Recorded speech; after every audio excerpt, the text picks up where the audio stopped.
Підтримка від США – все? Наша команда зібрала для вас інформацію в одне відео, щоб розібратися, що все ж таки сталося у Білому домі і як на це реагує громада. А поки ми починаємо, просимо поставити вподобайку та підтримати наших бійців за посиланням в описі. Зараз ми як ніколи повинні єднатися. Щоб дізнатися, звідки ростуть ноги в позиції Трампа, необхідно заглянути трохи назад. В предвиборчій кампанії Трамп наголосив, що зможе припинити російсько-українську війну ще до того, як увійде в Білий дім. В його інтересах було припинення війни. І спочатку він діяв згідно з планом. Він невідкладно ініціював телефонні перемовини, спочатку з Путіним, потім з Володимиром Зеленським. Трамп наголошував, що кожна хвилина зволікання коштує людських життів, і стверджував, що Росію можна було легко відговорити від агресії. Проте, за його словами, переговори з українським керівництвом проходять неефективно. Зеленський уже 3 роки бере участь у переговорах і нічого не змінюється, у нього немає козирів. Ці заяви стали першими дзвониками в антиукраїнській політиці Трампа. У лютому Дональд Трамп зробив низку суперечливих заяв щодо Зеленського, назвавши його диктатором без виборів.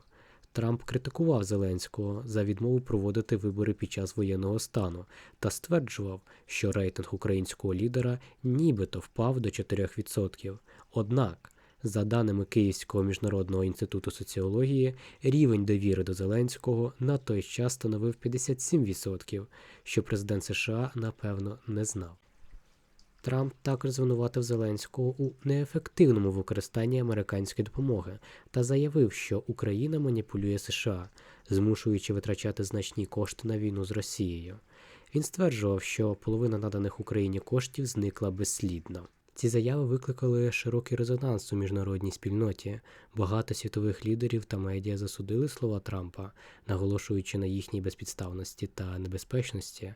Зокрема, британська газета The Guardian охарактеризувала висловлювання Трампа як добірку найбільших хітів російської дезінформації за останні 3 роки. Після перших переговорів ситуація миттєво потрапила у центр уваги світових медіа.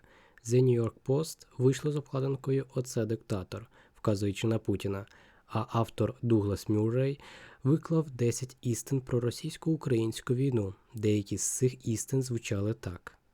Війну розпочав Путін. Путін – диктатор. Зеленський переміг на виборах легітимно. Росія прагне поглинути Україну. Українці борються за свою незалежність. Українці та росіяни – це 2 окремі народи. Трамп же у своїх виступах неодноразово стверджував, що Байден і Зеленський говорили неправильні речі, і що Росію можна було легко відговорити від нападу. За його словами, участь Зеленського на переговорних майданчиках тільки ускладнює процес, і що він бажав би, щоб Зеленський взагалі не брав участі.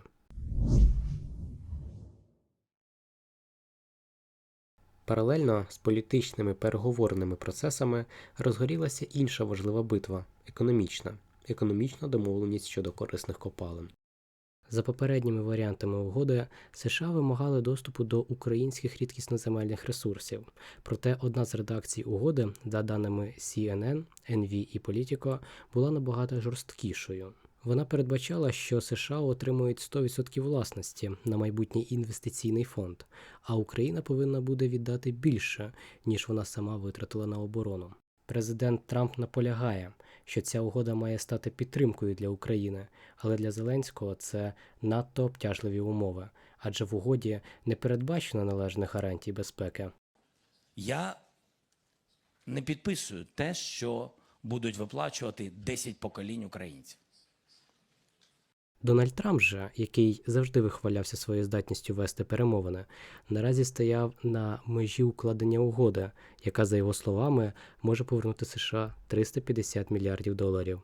Але Володимир Зеленський фактично обламав Трампа, відмовляючись підписувати угоду, поки США не надасть реальних гарантій безпеки. Водночас, американські дипломати продовжували проводити зустрічі з російськими колегами у Саудівській Аравії. Нові загрози також з'явились не лише в економічній сфері. Наприклад, повідомлялося, зокрема виданням Reuters, про можливість відключення України від системи супутникового зв'язку Starlink. якщо угода про корисні копалини не буде підписана. Проте Ілон Маск уже спростував ці чутки, заявивши, що Reuters бреше. А за словами українських військових, альтернативні засоби зв'язку активно впроваджуються. Також за Україну вступився міністр цифровізації Польщі Крzysztof Gawkowski, заявивши, що Польща платить абонплату за роботу Starlink в Україні, і що він не може собі уявити, щоб хтось міг вирішити розірвати бізнес-контракт на комерційну послугу, стороною якого є Польща. Але витоки антиукраїнської політики були помірними і незрозумілими, адже Трамп славиться своїми навичками перевзуватися. Про це свідчить недавній випадок. Трамп на запитання, чи він досі вважає Зеленського диктатором, відповів: «Хіба я таке колись казав?» І ось ми підійшли до основної теми відео. 28 лютого 2025 року відбулася зустріч українських та американських делегацій в Білому домі. Зустріч Зеленського та Трампа. Ранок у Вашингтоні розпочався з прибуття кортежу президента України Володимира Зеленського до Білого дому. На ганку його зустрів сам Трамп, посміхаючись. Незважаючи на галасливі вигуки журналістів, обидва лідери війшли всередину без зайвих церемоній. До зустрічі Зеленський разом зі своєю делегацією провів попередні переговори з 13 сенаторами США, серед яких переважно були представники Демократичної партії, а також 3 республіканців, що очолювали ключові сенатські комітети. Основною темою зустрічі було укладення угоди щодо видобутку корисних копалин, яка мала сприяти співпраці між США та Україною в галузі енергетики та промисловості. Трамп наполягав на тому, що домовленість є дуже справедливою і стане кроком вперед для економічного відновлення України, а також відкриє нові можливості для інвестицій. Президент України в свою чергу наголосив на необхідності гарантій безпеки, підкресливши, що Путін порушив режим перемир'я вже 25 разів. І продемонстрував фото українських бійців, що повернулися з російського полону, адже Трамп, за деякими даними, емпатичний до таких фото. А також привіз пояс від легендарного боксера Усика, адже Трамп завжди захоплювався боксом. Зеленський заявляв, що якби Трамп зміг принести мир, то його порівняли б з Джорджем Вашингтоном. Трамп заявляв: «Я посередині, і я за Україну, і за РФ. Я хочу, щоб це було вирішено. Європа та НАТО мають активізуватись. Я також відданий Альянсу». Проте зустріч у Білому домі швидко перетворилася на арену емоційних суперечок.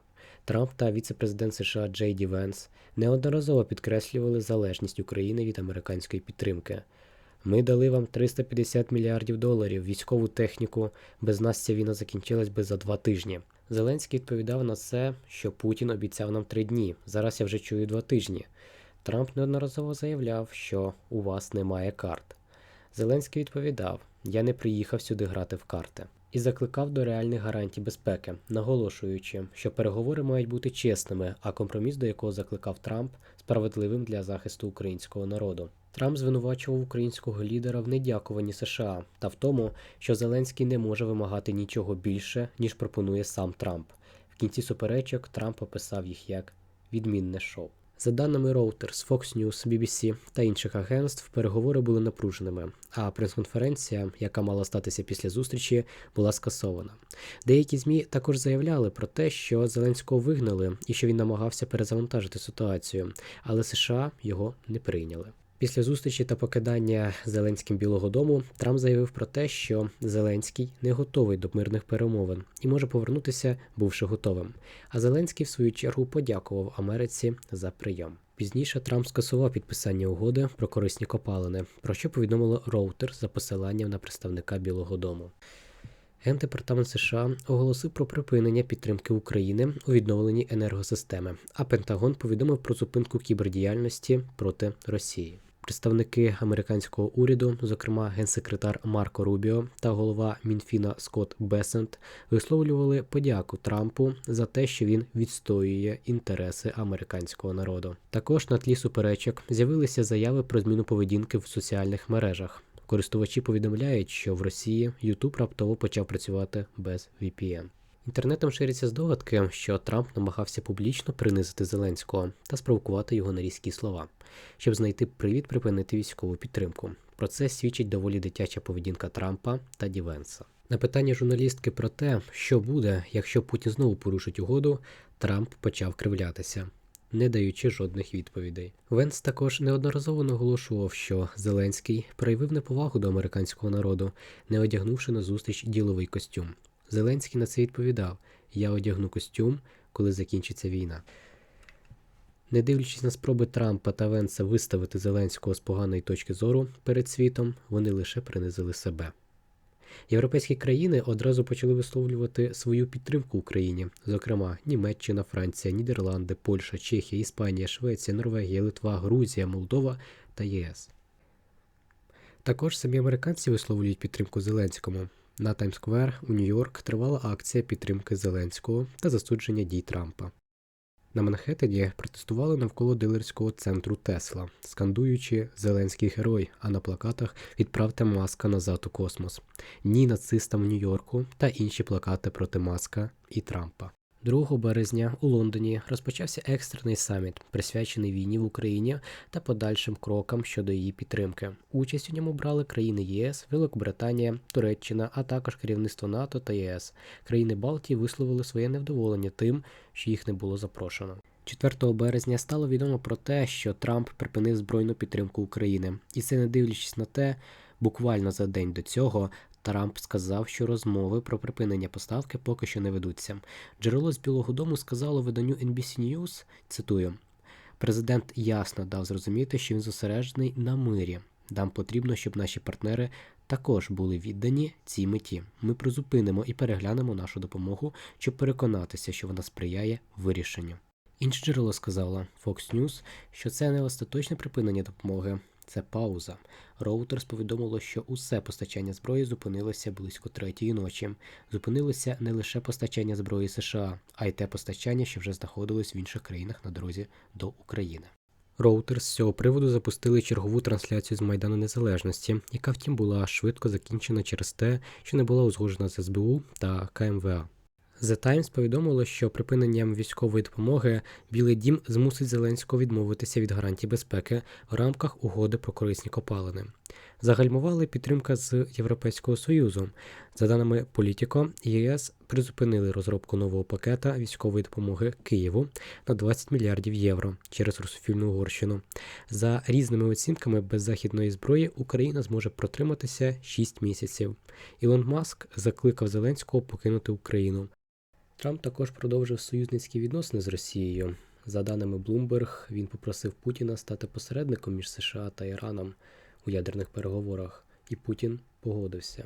Однак український уряд це не змусило прогнутися.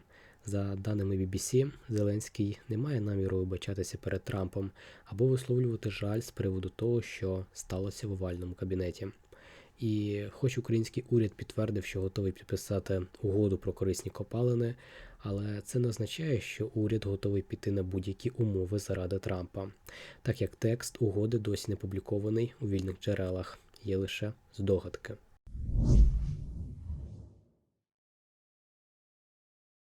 Найжахливіше те, що Трамп руйнує ліберальний світоустрій. Ліберальний світоустрій – саме той устрій, при якому захист слабких є пріоритетним, захист слабкого перед сильним. Трамп обирає модель світу, при якому діє виключно право сильного.